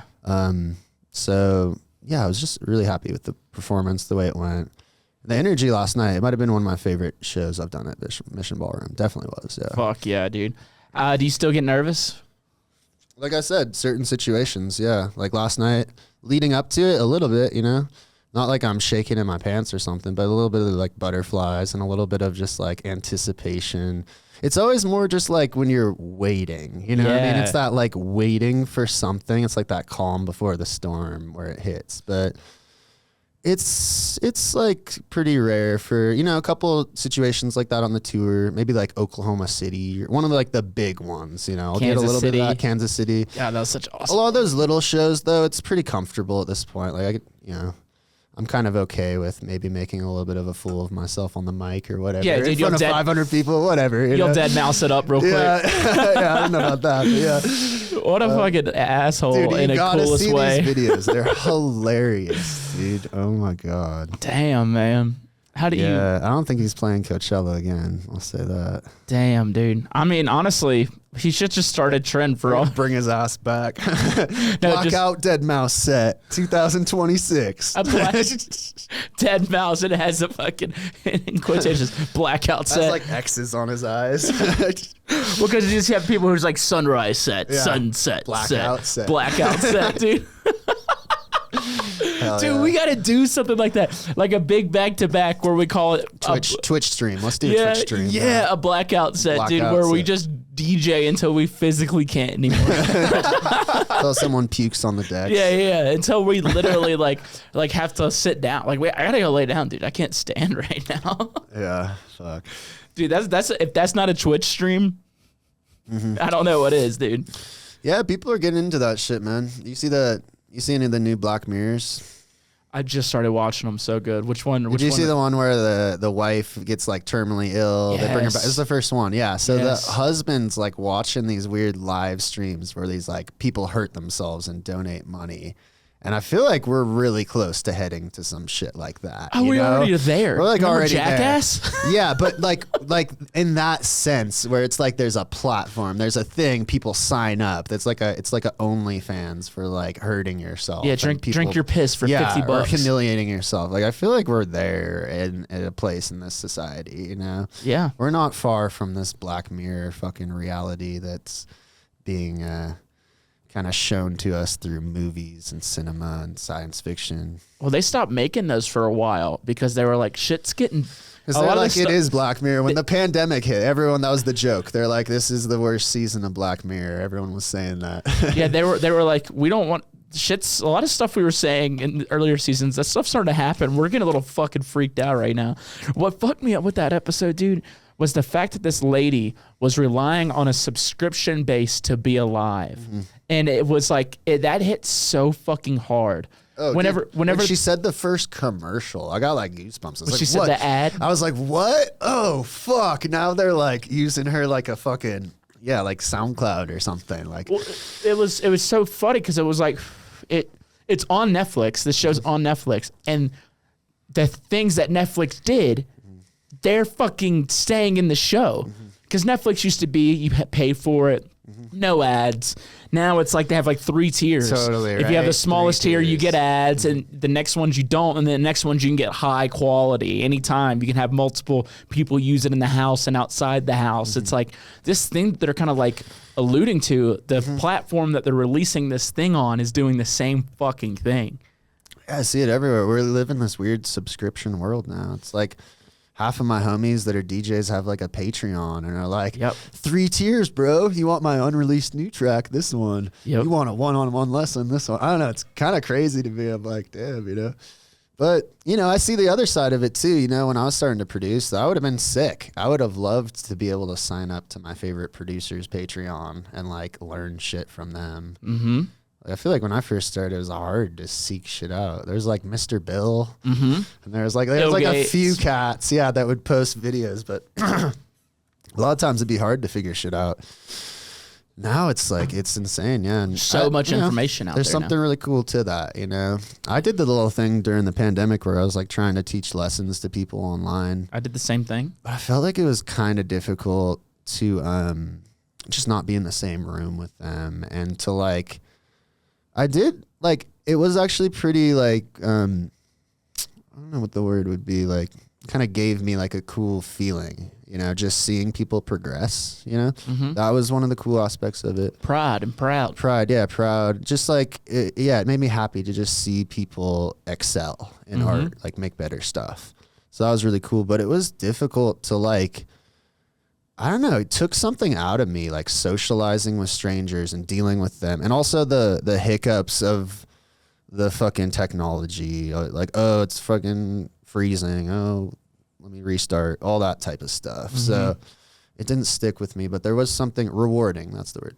Very rewarding about like teaching people and seeing them do better, Yeah, I probably taught like 150 different students. I could see myself getting back into that when I get older and don't want to tour as much, Like teaching there's something cool about that, passing down the knowledge. Dude, we're talking about subscription-based stuff. Like, what if Ableton did that? How shitty would that be?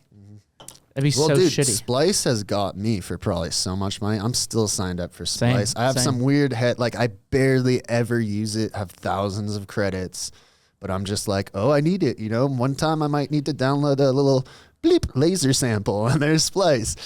But dude, they got my ass for years, probably a decade now, dude. I did not need to be spending that much money on samples, dude, Yeah. So it is kind of crazy.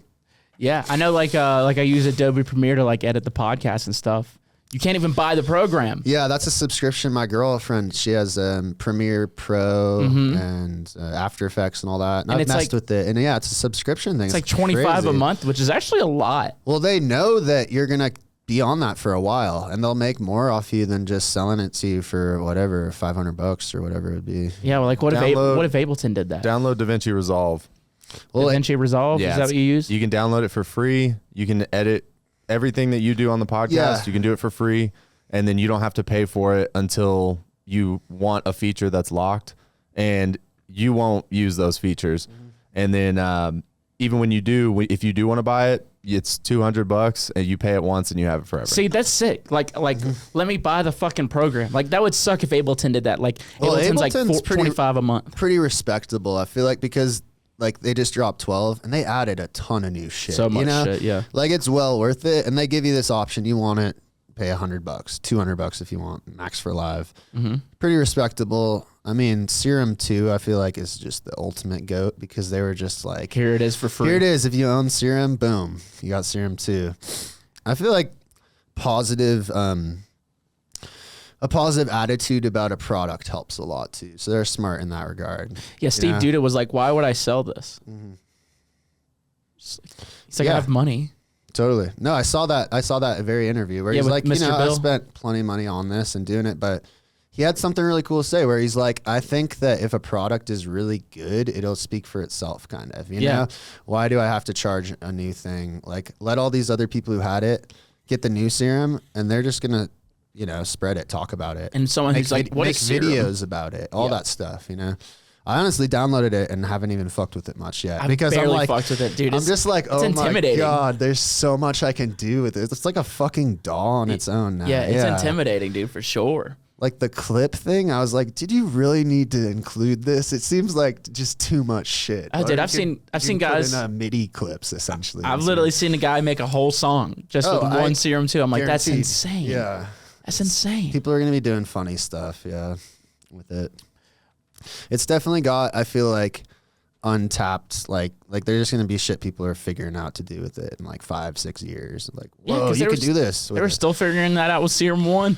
Well, there's so much new shit too with like the audio sampling, and like honestly, this is one of the things I've discovered. A lot of my favorite old 80s synth sounds, and a lot of them, I forget the word for this type of synthesis, but it's where you use samples and synthesis on top of each other. A lot of like my favorite sounds from 80s synths are that type of synthesis, where it's essentially a sampler and a synth on top of each other. And Serum 2, you have that ability to like, and they actually give you, I scrolled through it a little bit, a pretty sick like sound bank of one shots, like pretty solid sounding, just instrument one shots. Yeah, Which I think guitar. will be powerful for like creating really cool sounds that kind of have that fusion of organic sound and electronic sound together. Did I watch the video? I think it's Odd Prophet. He posted a video on X, and it was just like he made a fucking metal song, like metal guitar. It sounded I've been seeing people do that. real. It sounded so good. Yeah, I've seen some real convincing live synthesis, like creating a live instrument synthesis. What you're gonna have is a lot of like producers and engineers using that instead of guitars now, because like I know like Bring Me the Horizon, big fan of them, but they're breaking down one of their new songs off their newest album. Their producer was all the drums and a lot of the guitar, all MIDI. Well, I've heard about metal bands using a sine wave for a minute, like using just one sine wave to layer on a bass, just to make it really thick. I've heard of that for a minute. I've also heard of bands using a kick or a snare sample to layer just to give it extra harmonic or something. It's been there for a while, you know. I think even a lot of like really cool, like for instance, Nirvana Nevermind, I think is one of the illest albums. Like obviously the songwriting is amazing, but the way it was recorded is so fucking good. If you listen to like the track Drain Me, the way that they recorded that guitar, it's almost like a orchestral shit. I think they did like 10 different layers on different amps and like just spaced out. It gives you this feel almost like a choir. Like the guitar is so fucking big sounding. So I feel like for a while people have been experimenting with like cool kind of out of the ordinary techniques for production.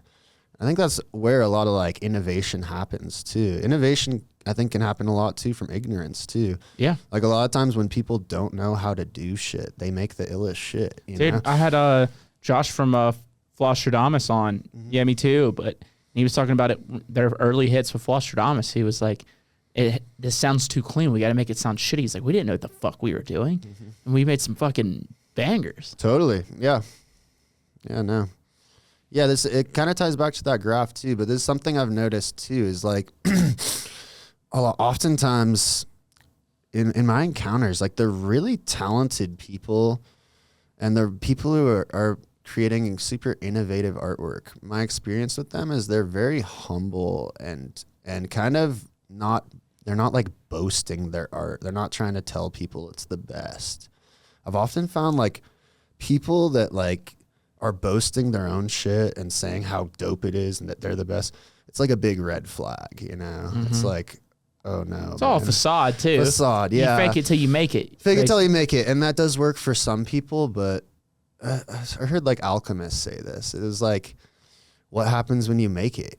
You just want to keep faking it? Like, I don't know. Is that a sustainable thing? You know? Well, like, is that really what you want, to make it as a faked person? And then what, you just got to live this facade forever? Yeah. Like, I feel like people get duped into that, pigeonholed into that from just writing a certain style of music, or a certain dubstep can certainly get that. We all saw what happened to like Getter when he tried to make something that was a little different, you know? It's like, can happen, you know? So, and you know, it's often the thing that happens with like, if you build a brand that's solely this one thing, 10 years go by, you want to try something new, you piss off a lot of your old fans, you know? See it happen all the time with bands, man. All the time with bands, with artists, you know? And I don't know, I understand it a lot. There's something kind of like kicking a dead horse to just writing the same thing over and over, you know? It's kind of like a been there, done that type thing. You said something, you were like, is about making it.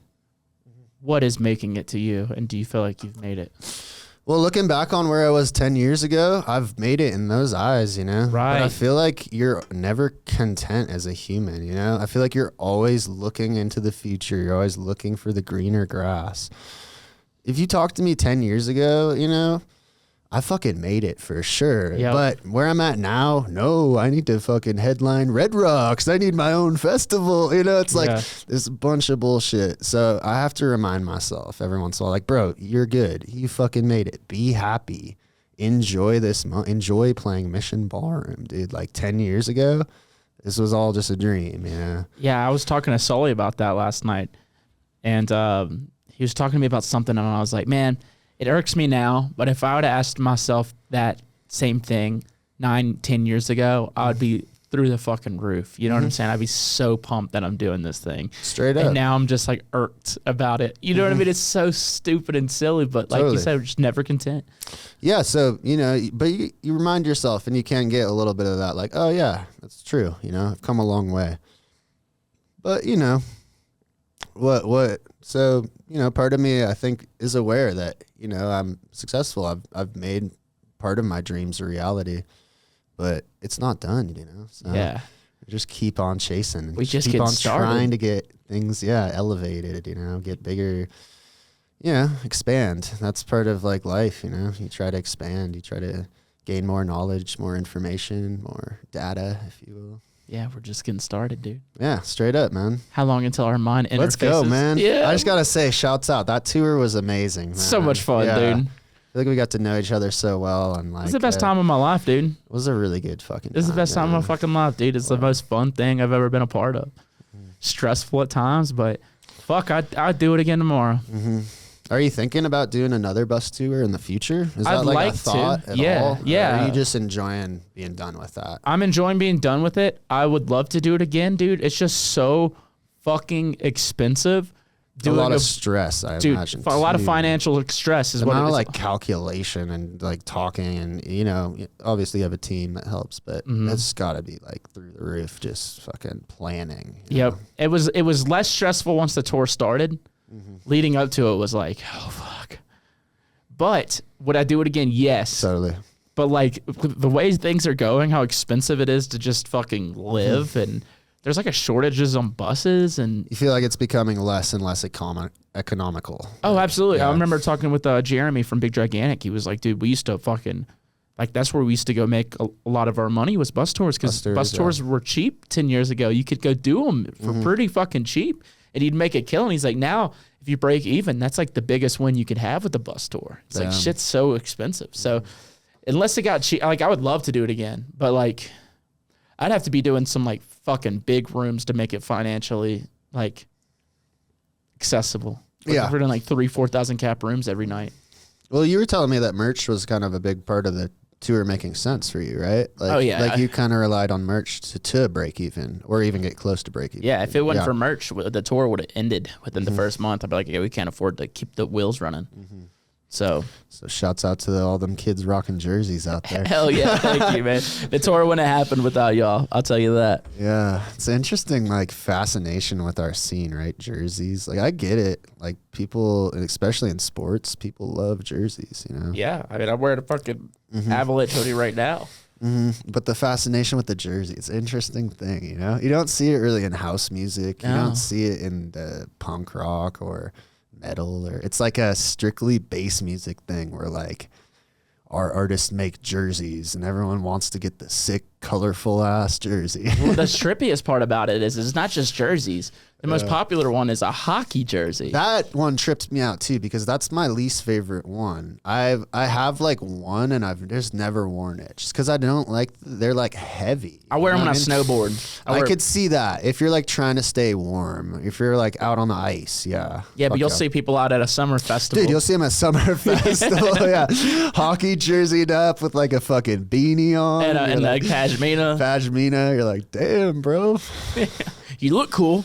You're staying warm tonight. Yeah. You definitely look cool, buddy. Yeah.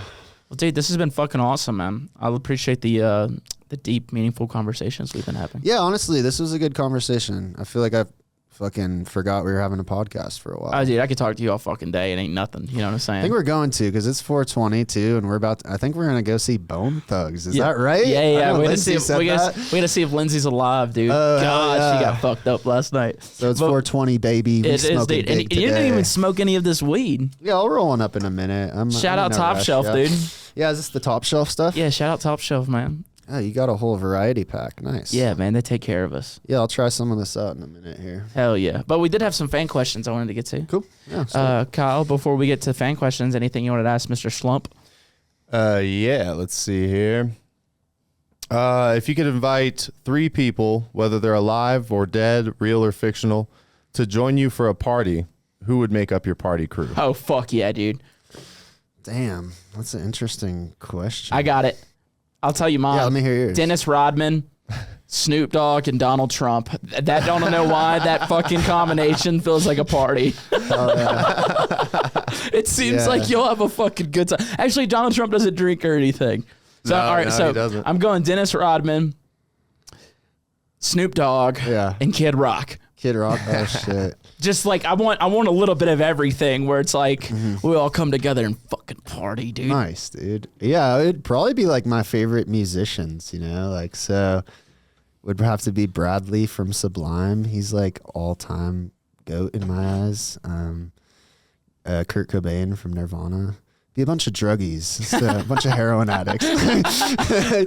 Kurt Cobain, Bradley from Sublime, and like who would the third one be? Someone to just like spice up the mix.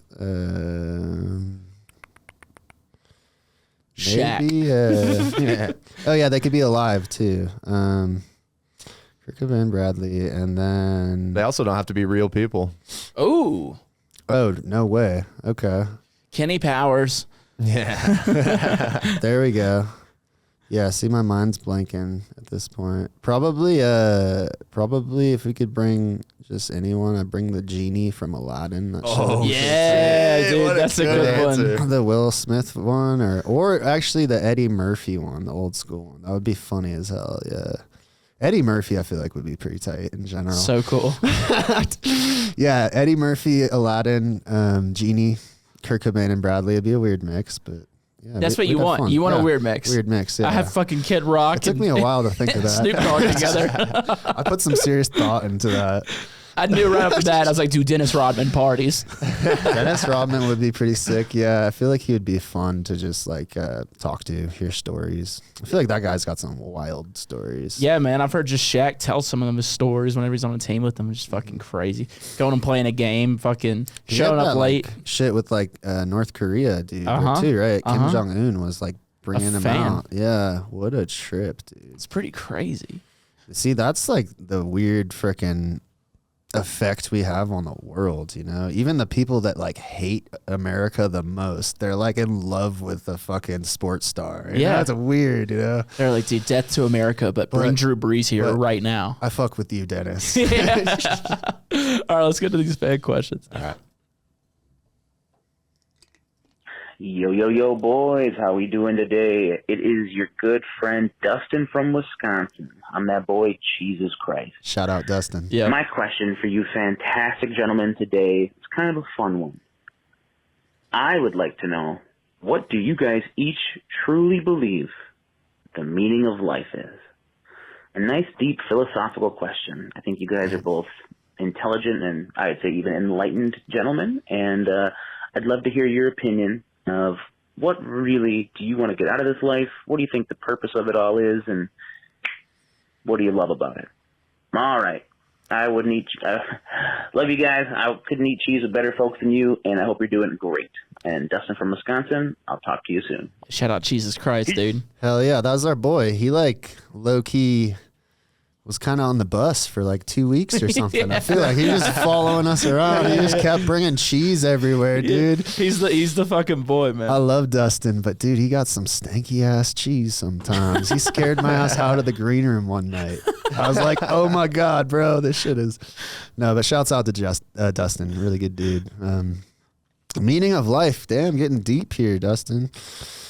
If I guess I'll go, it's like, you know, I don't think there's like pinnacle one answer to that. You know, I think if you had one answer to the meaning of life, it'd be a very vague thing like experience, data, information. We're here to go through stuff. It's not necessarily good. It's not necessarily bad, but we're here to experience things. And out of that, we grow. And I think a lot of people, everyone experiences pain and suffering. That's like everyone does that. Not everyone experiences bliss and like happiness and like that's available to us. Is that the meaning of life? I don't think so. I think the meaning is the actual experience. Like we're here to just go through stuff and it makes us grow, you know? Is it good? Is it bad? I think in the realms beyond being a human, good and bad is like relative. It's like kind of doesn't matter. You were here to experience that shit and grow from it. Yeah. So I think it's changed, man. So think about it back in the day. A lot of people, if you'd asked them, like, well, I'm talking about like 1,000 years ago, the meaning of life is to like worship God. You know what I'm saying? Like that's what like that answer would be. And like, I don't know if mine's so like deep and philosophical. I think the meaning of life is to spread your seed. If you think about it, like that's where you take it primal. Like you're put on this earth to like, it's an instinct when you go very, very back. One of your main basic instincts, eat, sleep, and fuck. reproduce. Yeah. Reproduce. And it's like, I'm not saying that's the meaning of life, but I just think of like, what's like a primal thing that's in all of us. That's just like it's a calling. Even if you're like, I don't want kids, there's still like that instinct to reproduce in a way. It's like, why does sex feel so good? Because reproduction, like we need something in us that gets us to reproduce. Yeah. Sex, for a lot of people, it's the ultimate bliss they'll experience, you know? The feelings of sex are amazing. You can't deny that. But it's like, what is that? Is that the meaning? I think a lot of people, like, they associate the meaning of life with like good or like trying to get into heaven or like morals or things. But for me, I think it's more just like a raw experience, you know? And I think a lot of that is not good or bad, you know? It just is. Like you're here and you experience things and you grow and learn from them, you know? Yeah, I guess I kind of got to agree with you, man. Because like I said, the meaning of life in a weird way has changed over the centuries. Because like it was like just to spread your seed, or to worship God, to be like holy enough to, you know, spend your life worshiping this God, so you can be pure enough to be in eternal bliss. It's like, what is it now? Yeah. You know what I'm saying? Like, because not a lot of people are spreading their seed. There's a lot of people who don't worship a God or whatever, don't have any sort of spiritual compass like that, where it's like, what is it now? And I guess you're right. Maybe just the experience. I think it's always kind of been raw experience. And I think if you look more at nature, animal kingdom, plants, things like that, I don't think there's as much morals of good and bad. I think that's something we ascribe to things, you know? Because it's like, sure, you see a freaking wolf hunt a rabbit and it's obviously horrible for the rabbit. It's the worst nightmare, getting eaten by a monster. It's not all that's going on. For that wolf, it's an amazing experience. You know, good and bad are like a relative thing. And I think we want to associate life and being a human with like good, positive, like act this way, get into heaven. Like we're afraid of admitting that we don't know, you know? We're very afraid of admitting like, oh, I don't actually know. Like we don't know what's going on here.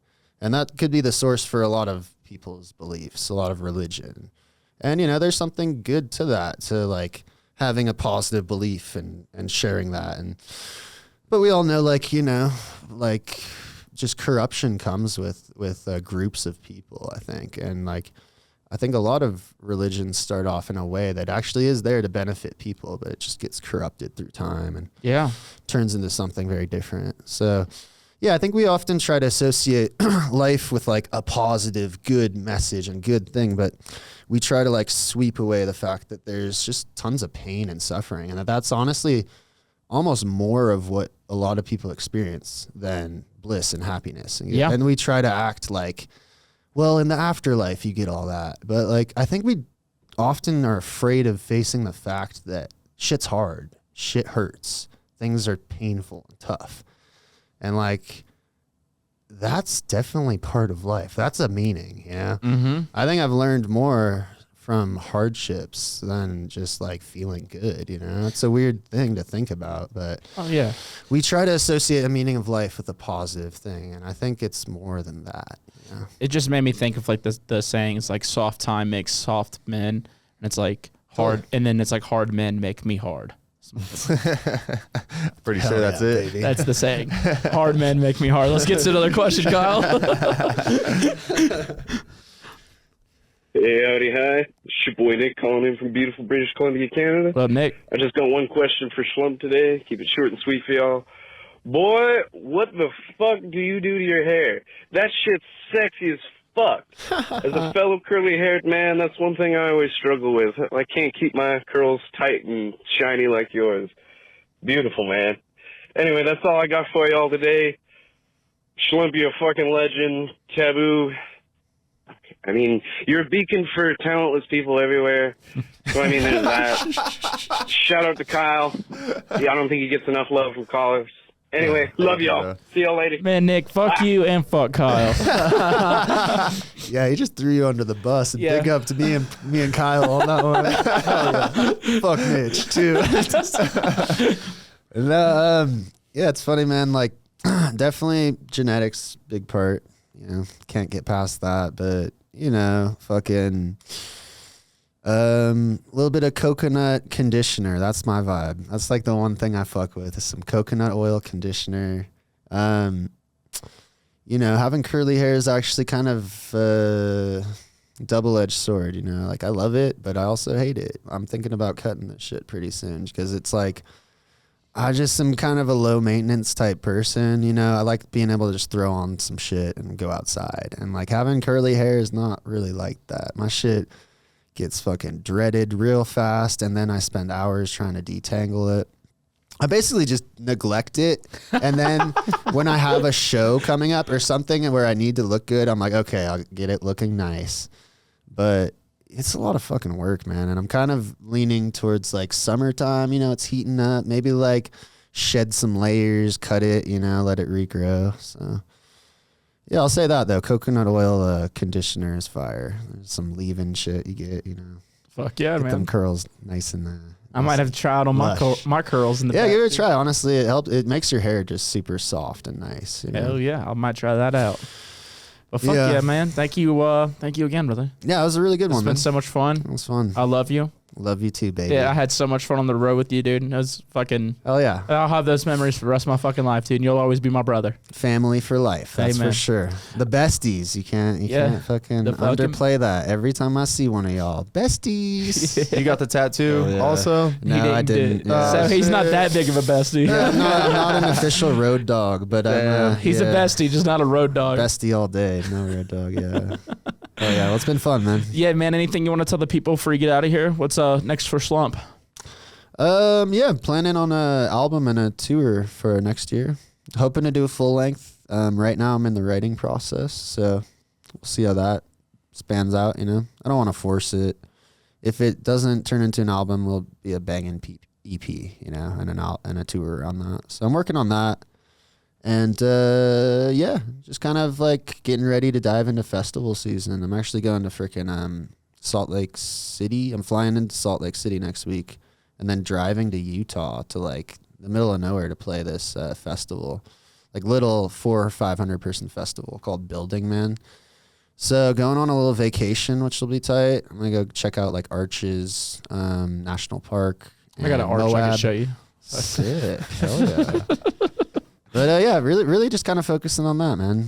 Post-tour, just writing and getting back in the habit. I definitely went through a little lazy as fuck kind of slump right when I got back from tour. So Yeah, I'm not wanting to do shit. just wanted to sit on the couch and Yeah. watch TV. And so becoming pretty productive again. And yeah, a lot of new music coming. I got a single coming out next week on Deep, Dark, and Dangerous, actually. So Fuck yeah, man. yeah. Oh, can't wait to see what all you do, man. I'm pumped to watch and admire. Hell yeah. Yeah, and thank you again for being here, man. Hell yeah, it's been fun, man. Yeah, Kyle, thank you, buddy. Yes, Happy sir. 420. Smoke weed and Until you hail die. Satan. Happy Easter, dude. Christ is risen. I love you guys. See you next week. Bye.